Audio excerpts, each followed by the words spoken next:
Good morning, everyone. Happy Sunday. I'm Reverend Krista Erickson, for the one person that doesn't know me. Everyone else, welcome back. So, Curiosity Enlightened the Cat is the name of my talk today. I'm sure you've all heard the saying that curiosity killed the cat. But have you ever wondered what cat? And why was it so curious? And what did it find that it ended up dying because of it? Because I was curious enough about the curious cat to actually look it up. And wouldn't you know that we've only gotten half the story. So that saying, curiosity killed the cat, the very first version of it was first printed back in the early 1500s. And over the centuries, it's kind of, it's as all language does, it shifts and changes a little bit. The modern version that we have now was first printed in the 1920s. But it was 2 sentences long, not just one. And we've lost the second sentence. The full saying is, curiosity killed the cat, but satisfaction brought it back. Right? That was my reaction too. I was like, that's a whole different story right there. It's a whole different meaning. So, of course, this is a metaphor. And it got me thinking, well, what is this trying to teach us? Because, our modern shortened version of that, it makes it sound like it's a warning not to be nosy. Like if we poke or we prod too much, we're going to get in trouble or it could be dangerous. It also kind of sounds like something that a parent tells their 5-year-old that asks a million questions every day. I was definitely one of those kids, and I have one of those kids. But the full version of the saying, it just completely changes it. Curiosity killed the cat, but satisfaction brought it back. So let's start by rethinking that first line. The cat wasn't killed in a physical sense, and we know this because it was brought back. So unless the cat was Jesus, this was a metaphorical death, not a physical death that happened. And I don't know about you, but I've always been a very curious person, and I do remember being that 5-year-old that was always asking the questions. And I think that there's 2 types of parents in this world. There's the ones that when you're bombarded with questions, you say, I don't know, go look it up. And then there's the one that say, I don't know, quit asking. And I was fortunate enough to have the first type of parents. And in fact, I can very clearly remember the day that my father bought a set of encyclopedias for the house.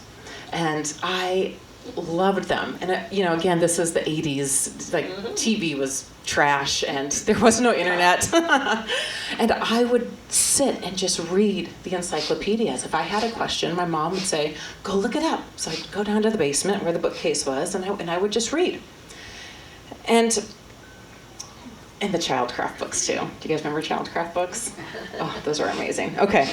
So, but that for me, it was like falling down a rabbit hole of information. It was the metaphorical death that cat experiences, because when we start to seek something new, when we start asking questions, when we become curious, we have to let go of our preconceived notions of what something should be. We have to be open to new ideas, new thoughts, new knowledge, and we have to let our old assumptions die in order for new beliefs to be born. So that's the part that I believe is the meaning behind curiosity killed the cat. It wasn't that the cat physically died, it was a metaphorical death in letting go of the old information to make way for new. And now for the next part, but satisfaction brought it back. The satisfaction comes when our quest for knowledge has been answered, when we've gained new insight into whatever it was that we were seeking. It's when curiosity has given way to a knowingness within. So we've let a piece of us die only to come back enlightened with a new perspective. So how do we see curiosity as a tool in our spiritual life? Because curiosity, it doesn't just help with academic knowledge. It helps with our personal relationships, and in fact, the most important relationship that we have, which is our relationship with the divine, with your God. Because faith isn't just about believing, it's about wondering. So think back to when you were that 5-year-old child. The world was vast. It was an unexplored adventure every day filled with mysteries. You asked endless questions like, why is the sky blue and where do the stars go in the daytime? That insatiable curiosity, that yearning to understand, that is a gift from the divine. It is the spark that ignites our faith. Because when we start asking those wide questions, we have to think about, where does that come from? Who created the stars? And when you look at all the great figures from different religious traditions throughout history, from Buddha pondering suffering under the Bodhi tree to the young Jesus questioning the teachers in the temple, a thirst for knowledge marked their journeys. They weren't afraid to ask the tough questions or to grapple with the unknown. All of history's greats, both spiritual and scientific, were great because they were curious. Jesus went into the desert for 40 days and 40 nights, not because he had to, but because he was curious about what he was going to learn and what would happen. One of my favorite stories, one of my favorite God stories, is Odin. Okay, so this is from Norse mythology, right? He was so curious, this guy, that he gouged out his own eye, he threw himself on a spear, and then he hung himself in a tree for 9 days and 9 nights in the quest for knowledge. That's how curious he was. I know, it's sick and morbid. To be fair, Jesus' quest into the desert wasn't much better. But in Peruvian traditions, they have what's called a pacuwachu, which is a shaman's walk. There's vision quests in Native American culture. You can go on a walkabout in Australia. The Catholics practice Lent for 40 days. Many people do pilgrimages to Mecca or Christian missions. We have many of us in this room that has done 10 days Vipassana meditation. Those are all spiritual journeys. And I haven't talked to a single person who's done a Vipassana that did it because they thought it sounded like fun. It actually sounds quite terrible. You're sitting on the floor for 10 days, no talking, simple food. They all love it in the end. But they do it because they're curious. What am I going to learn? What am I going to experience? How is this going to make my life better? Every religion has some form of spiritual journey, and the people who complete them are the ones who are curious enough to learn for themselves the benefits of that journey. But now I realize that not all of us can literally walk away from our lives for even a day, much less a weekend or a week or a month at a time, to go on one of these spiritual journeys. But there are smaller acts driven by curiosity that we can do every day, which can deepen our faith. I have 4 of them for you. And the first one is question everything. Everything, question it. Develop a habit of asking how and why. Because here's the thing, if you're not asking questions, then you're making assumptions. And we want to be like the cat, and we want to let those assumptions die. So challenge your assumptions by questioning your beliefs and the reasons behind them. And this doesn't mean yet you're doubting your faith, but you're seeking a deeper understanding of that faith. Some might say that curiosity can lead us astray, that doubt weakens faith. But true faith can withstand scrutiny. It thrives on exploration, on wrestling with the complexities of existence. If you are told that you shouldn't or that you can't question your faith, well, then you're probably in a cult and you probably want to get out of that. Questioning of faith is part of faith. Explore different perspectives. Seek out diverse viewpoints on your faith. This can broaden your understanding and challenge you to grow. But this is going to require a lot of dialogue. Talk about your faith with others. Sharing your thoughts and listening to others can lead to new insights. Most of my own personal spiritual revelations didn't happen in seminary school. They happened at a coffee shop, sitting with my friends, just talking about life.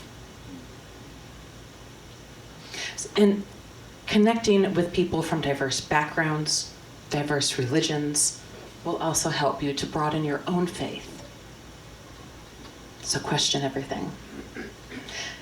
The second one is to actively seek knowledge and study scripture. And I'm not talking about the Bible. You can definitely study that too. But read about other religions, learn, educate yourself, expand your spiritual horizons. And there's so many options out there these days. Books, articles, blogs, podcasts, everything. Dive deeper by finding or even creating a study group if you need, or just a personal reflection through a diary. Explore theology to learn about the different theological perspectives and how they shaped faith over the centuries.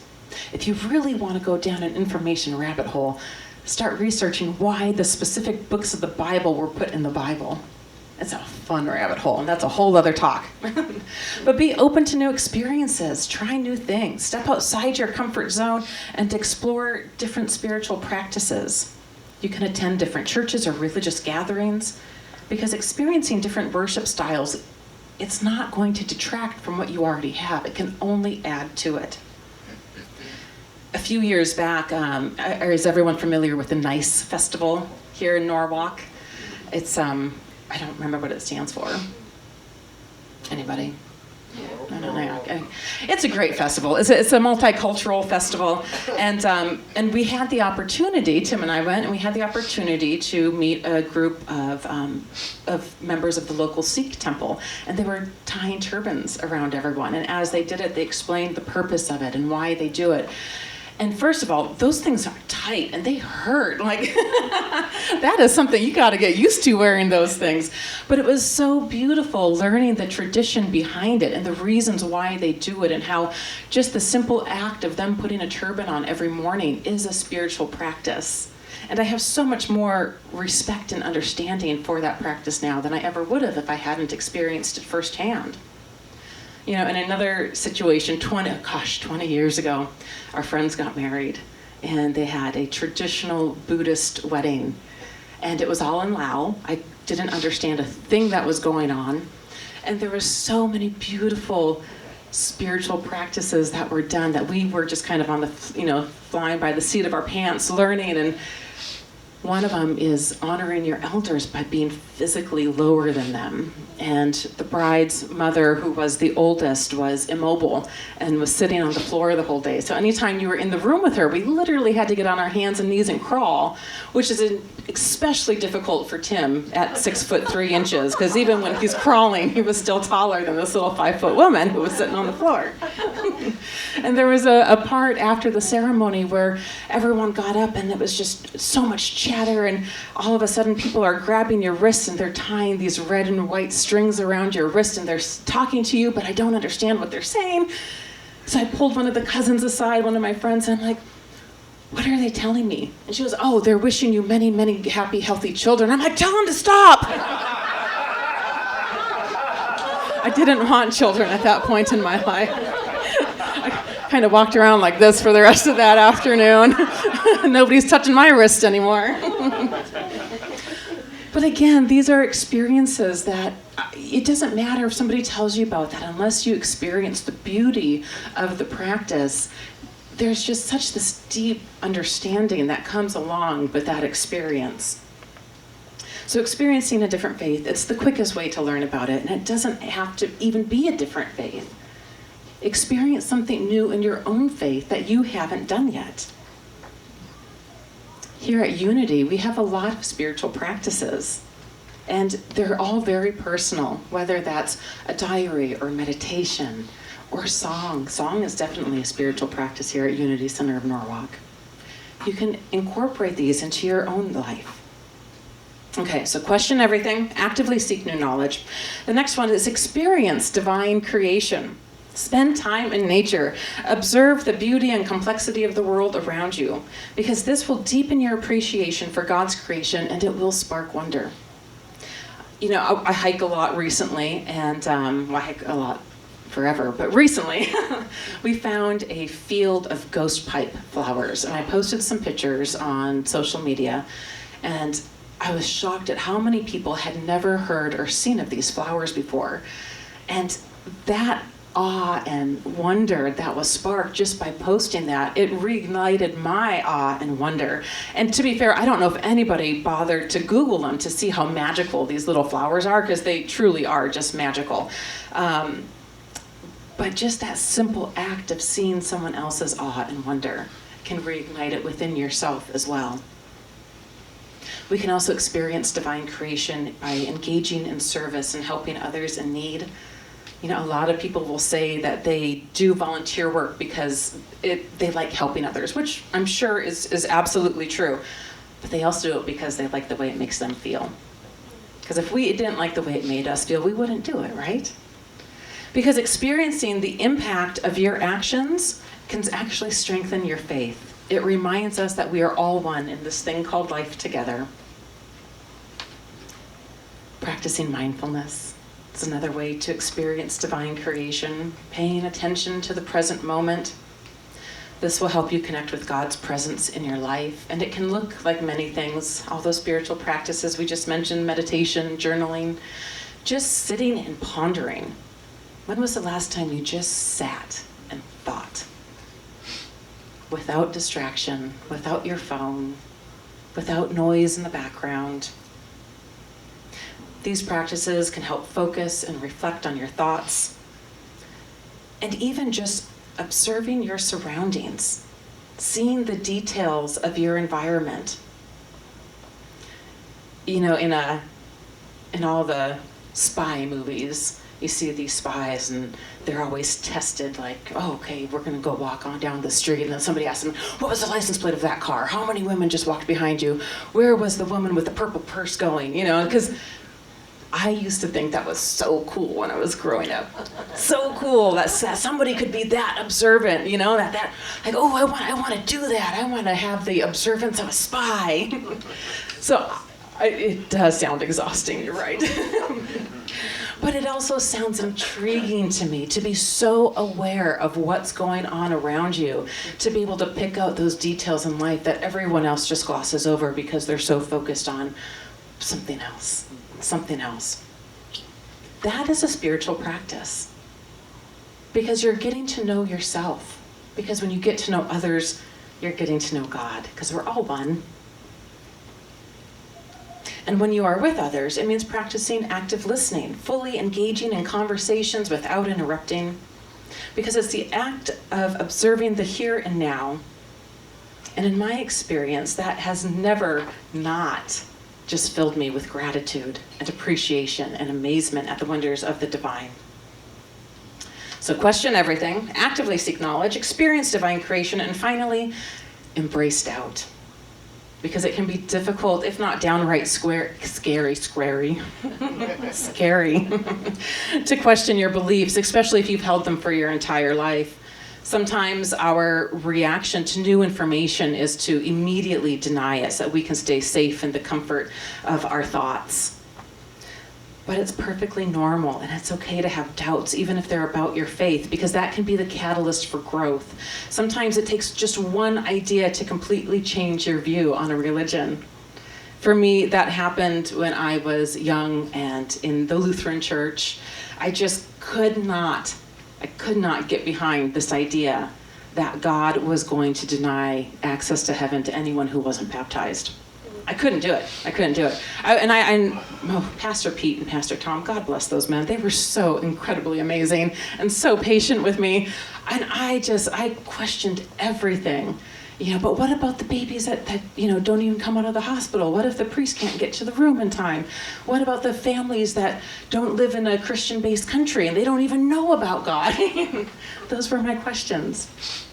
And that was one of the first things that led me to learn about other religions. And here I am, and I'm so happy with this one. So don't be afraid to explore your doubts and seek answers, because they will lead you to a new version of your faith. Because faith is always changing. As we experience new things, you're going to have new thoughts, new ideas. And your faith, if it doesn't adapt with you, then you're going to have to leave it behind. When we let go of certainty and the need to be right, we allow our minds to be changed based on the new evidence. So embrace the unknown and start to view challenges and new information as opportunities for discovery rather than an excuse to hold tighter onto our past beliefs.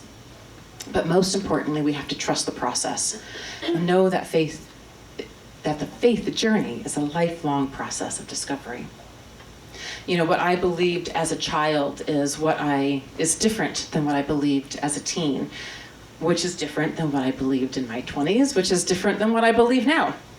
And I hope that in another decade, what I believe now will be different than what I believed then. And I really do hope this, because it means that I would have stayed curious. It would mean that I have kept asking the hard questions, and that I have been open to continue to learn and to adapt. And this doesn't mean that my faith is weak. In fact, I believe that it means that my faith is strong, because I'm willing to dissect it and adjust it as needed. Faith is not a stagnant pool. It's a flowing river, ever changing, ever growing, and curiosity is what keeps that river flowing, bringing new ideas, new perspectives, and a deeper connection to the divine. In the Gospel of Matthew, Jesus says that to enter into the kingdom of heaven, we must become childlike. Not childish, but childlike. And what is more childlike than being filled with wonder and curiosity? It allows us to see the world with fresh eyes, to find the divine in every day. It opens us to the beauty and wonder that surrounds us, whether that's in the intricate shape of a snowflake or the resilience of that darn dandelion that keeps pushing up through the concrete. These are whispers of the divine, waiting to be discovered by those who dare to ask why. So let's reignite that childlike curiosity. Ask questions, not just of ourselves, but of our faith. Read with fresh eyes, engage in open dialogue, explore the world around you, because it's filled with lessons about the divine. So be like the cat. Be curious, ask questions, explore, let wonder be your guide, allow your old assumptions to die, because in the journey of seeking, you will find a faith more profound, more meaningful, more vibrant, and more enlightened than ever before. And so it is.